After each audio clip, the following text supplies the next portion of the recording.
बिस्मिल्लाहिर्रहमानिर्रहीम। अस्सलाम वालेकुम तमाम किसान दोस्त इमदाद भाइयों को किसान दोस्त टेक्नोलॉजी यूट्यूब चैनल में खुशामदीद कहता हूँ। मैं हूँ आपका अपना ज़रिए अतीक रहमान। किसान भाई, आज मूंगफली की काश्त के बारे में जानेंगे। तो सबसे पहले इसकी अक़साम में जो 3 से 4 किस्म की इसकी अक़साम पाई जाती हैं। तो एक बात यह है कि ये पाकिस्तान के अंदर रावलपिंडी डिवीज़न के अंदर सबसे ज़्यादा काश्त की जाती है। इसके में ये चकवाल, अटक, तलागंग और इसी तरह ये गुजर खां के कुछ इलाके में, यानी तकरीबन ये 80 से 90% की जो काश्त है ये तकरीबन इधर है। बाकी हुंजा की तरफ भी थोड़ी सी काश्त हो जाती है, पाराचरार की तरफ वहाँ पे, लेकिन बाकी ज़्यादातर ये है।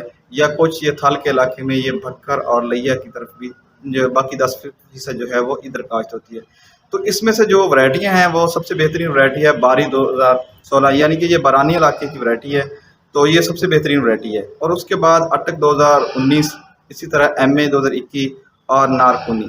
नारकुनी एक नई वैरायटी है लेकिन अभी अवेलेबल नहीं है, लेकिन अगर कहीं से इसका बीज आपको किसी सोर्स से मिल जाए तो ज़रूर काश्त करें, ये नई वैरायटी है। और इसके बाद जो मोटी वैरायटी जिसको पारा चनार भी बोलते हैं, ये भी वैरायटी है।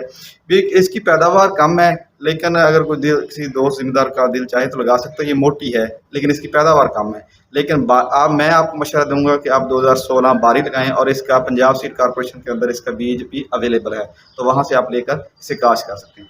तो इसका जो वक्त काश्त है गंदम की कटाई के बाद, यानी कि अप्रैल में, पूरा अप्रैल बेहतरीन वक्त काश्त है इसका। तो वहाँ पे इस वक्त लगाएंगे तो ये आप भरपूर पैदावार लें।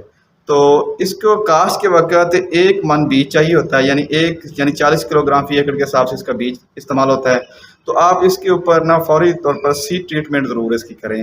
हुमरे के साथ कर लें या थायोफेनेट मिथाइल इस्तेमाल कर लें 10 ग्राम फी किलो के हिसाब से, या अगर हुमरे लगाते हैं तो वो एक पैग फी एकड़ के हिसाब से काफ़ी है, तो वो लगा सकते हैं।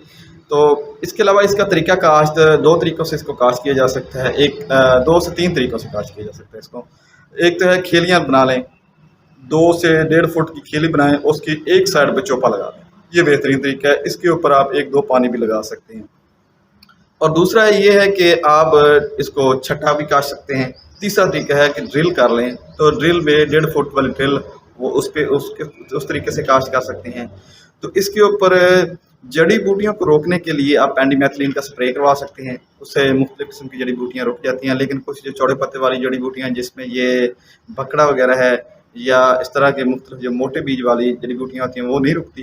तो इसको, लेकिन अगर आप जड़ी बूटियों का स्प्रे ना करें तो बाद में भी इसको कंट्रोल किया जा सकता है। जिस वक्त आपकी फसल 40 के दिन यानी 35-40 दिन के करीब हो जाए तो उस वक्त जड़ी बूटियाँ निकल चुकी होती हैं, तो आप उस वक्त टॉपर ग्रीन का स्प्रे कर रहे हैं, उसके अंदर लैक्टोफिन और कोजीला मिथाइल होता है, तो वो नुकीले पत्ते और चौड़े पत्ते वाली जड़ी बूटियों को बेहतरीन तरीके से कंट्रोल कर लेता है बगैर मूंगफली को नुकसान पहुँचाए।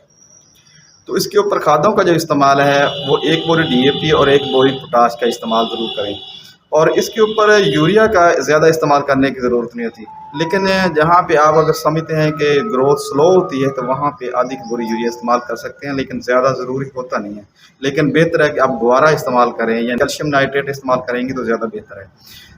तो लेकिन अगर आप इसको ज़रा चिकने रकबे यानी या मैरा ज़मीन पे काश्त कर रहे हैं तो इसके ऊपर 4 से 5 बोरियां जिप्सम का इस्तेमाल करें लाजमी, क्योंकि जब इसके सूए निकल रहे होते हैं, यानी जब इसके बीज बनने का टाइम होता है तो सूए निकलते हैं, तो उस वक्त ज़मीन अगर नरम होगी तो वो सूए ज़्यादा बेहतर तरीके से नीचे जाएंगे और वहाँ से पर इसके जो बीज पैदा होंगे। तो इसके ऊपर कुछ कीड़ों का हमला भी होता है। तो इसमें एक बग्गू कुत्ता जो सुंडी है ना, वो इसके ऊपर बहुत ज़्यादा हमला करता है। तो उसके लिए बेल्ट का या एमामेक्टन का स्प्रे कर लें तो वो बेहतरीन तरीके से कंट्रोल हो जाती है। लेकिन अगर ये लोग इसको थल के इलाके में, यानी यहाँ पे जो इसकी आम काश्त नहीं होती, तो वहाँ पे अगर इसको काश्त करते हैं तो वहाँ पे इसके ऊपर सफ़ेद मक्खी का भी हमला हो जाता है। तो उसको कंट्रोल करने के लिए आप इसके ऊपर मोमेंटो का स्प्रे, रिपीट स्प्रे करवा के बेहतरीन तरीके से कंट्रोल हासिल कर सकते हैं। तो इसके ऊपर कुछ बीमारियों का हमला भी होता है। इसके ऊपर पीले धब्बों वाली बीमारी आती है, जलसाव की बीमारी आती है और रूट रॉट की बीमारी आती है। तो रूट रॉट की बीमारी अगर आप सीड ट्रीटमेंट कर लेंगे तो रूट रॉट की बीमारी से बच सकते हैं, लेकिन अगर फिर भी आ जाए तो फिर आपको खेत को पानी लगाना पड़ेगा। तो उसके लिए आप 1 किलोग्राम थायोफेनेट फ्लड करेंगे तो ये रूट रॉट की बीमारी बेहतरीन तरीके से कंट्रोल हो जाएगी। तो जलसाव के लिए एमिस्टार यानी डाइफेनोकोनाजोल और हज़ॉक्सिस्ट्राबिन के अगर मिक्सचर का स्प्रे करवा लेते हैं तो बेहतरीन तरीके से ये जलसाव की बीमारी से भी छुटकारा मिल जाता है।